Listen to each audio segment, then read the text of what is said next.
अस्सलाम वालेकुम नाजरीन, आज की कहानी का उन्वान है नाग कैद खाने में।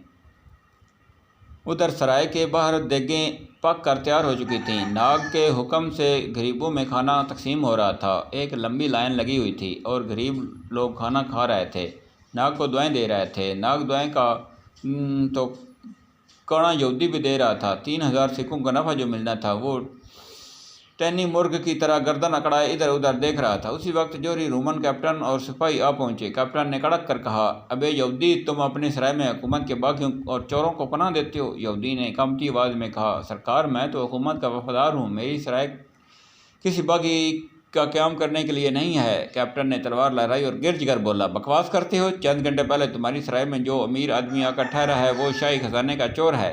काने यहूदी का तो रंग उड़ गया। उसने 3000 सिक्के कमाने का जो ख्वाब देखा था चकनाचूर हो गया था, बल्कि अब तो उल्टा 1000 सिक्कों का नुकसान होने का ख्याल करके काने यहूदी की तो होले पड़ रहे थे। वो सर पर 2 हथड़ मार कर बोला, हाय मैं लौट गया, अरे लोगो मैं मारा गया, हाय मेरे 1000 सिक्के। रोमन कैप्टन ने घोड़े से उतरकर यहूदी के मुंह पर जोरदार थप्पड़ मारा और कहा, चुप, शोर मचाकर चोर को भगा देना चाहता हो।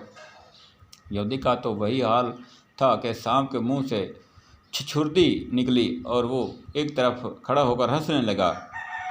नाग बड़े आराम से बिस्तर पर लेटा हुआ था कि दरवाज़ा धड़ाम से खुला और रोमन कैप्टन सिपाहियों समेत अंदर दाखिल हुआ। उसने चीख कर कहा, गिरफ्तार कर लो इस चोर को। सिपाहियों ने इस फुर्ती से नाग को जकड़ लिया कि नाग भी हैरान रह गया। उसने कहा, मैं चोर नहीं हूँ, तुम लोगों को गलतफहमी हुई है। जोरी ने आगे बढ़कर कहा, अच्छा तो फिर ये हीरे कहाँ से लाए थे बच्चों?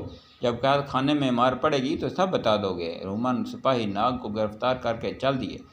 वो सराय से बाहर निकले तो काना यहूदी रोमन कैप्टन के कदमों में गिर गया और दहाई देने लगा, हुजूर मेरा क्या होगा, मैं तो लुट गया, हाय मेरे 1000 सिक्के। रोमन कैप्टन ने ज़ोरदार लात मारी यहूदी के मुंह पर और तलवार लहरा कर बोला, बक बक मत करो वरना अभी गर्दन उतार दूंगा। काना यहूदी सहम कर चुप हो गया, मगर जब रोमन कैप्टन सिपाही नाग को साथ ले जा रहे थे तो यहूदी सीना पीट रहा था और रोने लगा था। नाग को शहर से बाहर पहाड़ों पर बने कैद खाने में ले जाया गया। ये कैद खाना पहाड़ों के दरमियान में से इस तरह बनाया गया था कि बाहर से नज़र नहीं आता था। कैद खाने के दरवाजे के बाहर 5 रोमन सिपाही तलवारें थामे पहरा दे रहे थे। चर्बी की मशाल जल रही थी और फीकी रोशनी में पहरेदारों की शक्लें बड़ी डरावनी लग रही थी। रोमन कैप्टन को देखते ही सिपाहियों ने दरवाज़ा खोल दिया। रोमन कैप्टन ने कड़क कर कहा, इस चोर को कोठरी में डाल दो, सुबह इससे पूछताछ की जाएगी। नाग को एक तंग कोठरी में डाल दिया गया। कोठरी की ताक में एक छोटा सा दिया जल रहा था जिसकी मध्यम जर्द रोशनी माहौल को बड़ा पुरअसरार और डरावना बना रही थी। दिए की अगली की तरह उठा हुआ शोला जब लहरता तो कोठरी की दीवारों पर महादेव साहेब भूतों की तरह नाचने लगते। नाग उठ बैठा। औरत अब रोने लगी थी। वो बड़ी गमगीन मालूम होती थी। नाग बेचैन हो गया। उसने सोचा कि इस औरत का दुख मालूम करना चाहिए। सांप की शक्ल में आकर वो सुलाखों के नीचे से रेंगता हुआ कोठरी से निकल आया और साथ वाली कोठरी की तरफ बढ़ा। सुलाखों के पीछे से नाग ने देखा कि कमरे में एक खूबसूरत मगर उदास चेहरे वाली रोमन औरत बैठी रो रही है। इसके सुनहरी बाल कंधों पर बिखरे, वो दीवार से टेक लगाए बैठी हुई थी। इसकी आंखों में आंसू बह रहे थे। नाग सुलाखों के नीचे से रेंग कर कोठरी में दाखिल हो गया। सरसराहट सुनकर औरत ने नज़र उठाई और सांप को देखती उसके मुंह से हल्की सी चीख निकल गई। नाग फौरन इंसान की शक्ल में आ गया और नरम लहजे में बोला, ऐ खातून, डरो नहीं, मैं तुम्हें हमदर्दी के लिए आया हूँ। मेरे पास एक जादू है जिससे मैं सांप बन सकता हूँ। मुझे बताओ तुम कौन हो और यहाँ क्यों कैद हो गई हो। रोमन औरत सांप को इंसान बनता देखकर खौफजदा हो गई थी, मगर नाग के नरम लहजे ने उसे तसल्ली दी और सिसकी लेकर बोली, मैं रूम की मलका हूँ। वज़ीर आज़म ने गद्दारी की और तख्त पर काबिज हो गया। मुझे वज़ीर आज़म पर बहुत एतमाद था, मगर वो मक्कार निकला। पहले उसने मुझे जहर दिलवा कर हिलाक करने की कोशिश की, मगर आसमान की एक देवी की रूह ने मेरी मदद की और मैं जिंदा बच गई। मगर अब नाग चौंक उठा, देवी की रूह? मलका ने सारे हिलाया और बोली, हाँ, वो बड़ी नेक रूह थी। मैं उसे नहीं देख सकती थी, मगर इसकी आवाज़ सुन सकती थी। वो जो चीज़ भी उठाती वो गायब हो जाती थी। मुझे जहर देने की कोशिश करने वाली कनीज़ की लाश को बाहर फेंक देखने गई मगर फिर न आई। नाग को यकीन हो गया कि मलका जिस नेक रूह की बात करती है वो मारिया के सिवा कोई नहीं है, क्योंकि मारिया जिस चीज़ को भी ज़मीन से उठा लेती थी वो गायब हो जाती थी। नाग ने कहा, वो आसमानी रूह मेरी बहन थी, वो तुम्हारे पास वापस इसलिए ना आ सकी कि वो एक खबीस जादूगर के फंदे में फंस गई। इस जादूगर का नाम इब्लीस जादूगर है। मैं उसे इलाज करने रूम से आया हूँ। मलका के मुंह से हल्की सी चीख निकली। उसने लड़ती आवाज़ में कहा, इब्लीस जादूगर? वो तो बड़ा जालिम जादूगर है और वज़ीर आज़म का दोस्त है। नाग उछल पड़ा। क्या तुम्हें इब्लीस जादूगर के ठिकाने का पता है? मलका ने कहा, हाँ, वो इसी शहर में बाहर वाक़ई घने जंगल में रहता है। वो बड़ा खूनखार जादूगर है। नाग ने सोचा, खुदा भी क्या करता है, इसमें बेहतरी होती है। अगर रूमन सिपाही इसे गिरफ्तार न करते और वो क़ायदे खाने में ना पहुंचता तो मलका से ना मिल पाता, तो उसे इब्लीस जादूगर के ठिकाने का पता ना चलता। न जाने कितना वक्त लगता उसे इब्लीस जादूगर के ठिकाने का पता करने में। उसने कहा, ऐ मलका, गद्दार वज़ीर आज़म को किए की सज़ा ज़रूर मिलेगी, लेकिन मुझे पहले अपने बहन भाई को इब्लीस जादूगर से निजात दिलाना होगी। मलका ने हैरत से कहा, तुम्हारा भाई इब्लीस जादूगर की कैद में क्या कर रहा है? नाग ने कहा, नहीं, वो हमारी तरह इंसान है, मगर उसे एक पुरअसरार ताकत हासिल है कि वो कभी मर नहीं सकता। फ़िरौन ने मिस्र का बेटा और 5000 साल से जिंदा चला रहा है। मलका दंग रह गई और उसने सांप को इंसान बनते एक गैबी औरत की आवाज़ सुनी। चुनांचे वो उसे नाग की बहन का यकीन आ गया। नाग बोला, मेरे पास भी जादू है जिससे मैं सांप बन सकता हूँ।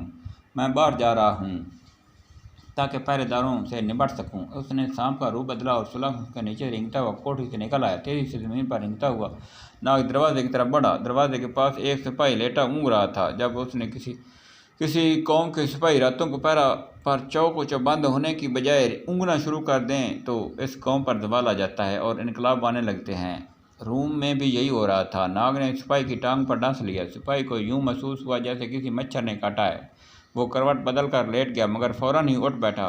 उसे अपने जिस्म से खून की जगह आग गर्दिश करती महसूस होने लगी। नाग के खतरनाक जहर ने असर शुरू कर दिया था। सिपाही ने खड़ा होना चाहा, मगर इसके जिस्म जोर से कांपा और नाक, मुंह और कानों से खून बहने लगा और धड़ाम से गिरकर मर गया।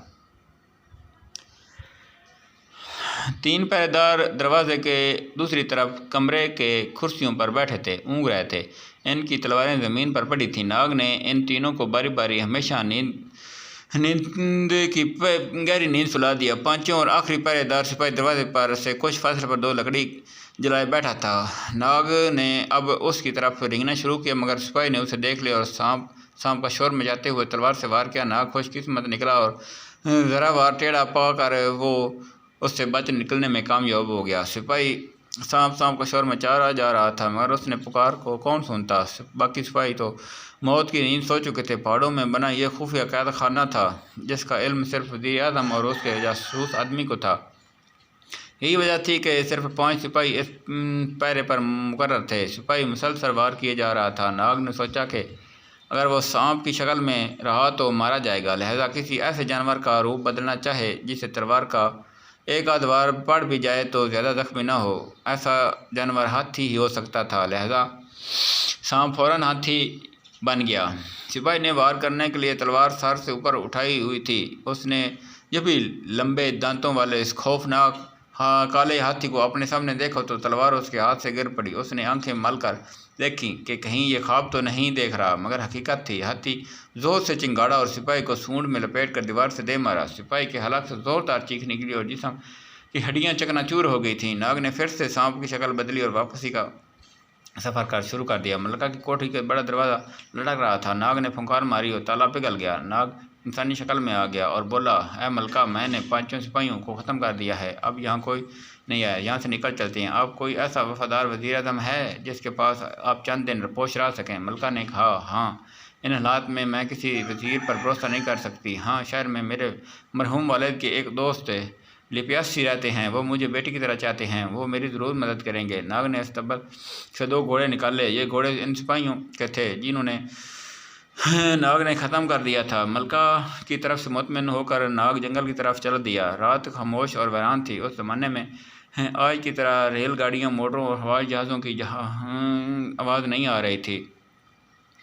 नाग को अब ये फिक्र थी कि अंबर और मारिया को कैसे बचाया जाए। अगर नाग की जगह कोई आम आदमी होता तो दहशत से ही मर जाता, मगर नाग तो 5000 साल से बड़े बड़े पुरस्कार हालात वाक़यात से गुजर कर आया था। वो कब्रों से गुजरता वो खंडर के पास पहुंच गया जहां वो खबीस जादूगर था। तो इसके साथ ही नाजरीन इस एपिसोड का इख्तिताम हो जाता है। अगली एपिसोड में आप देखेंगे खूनी चमगादड़।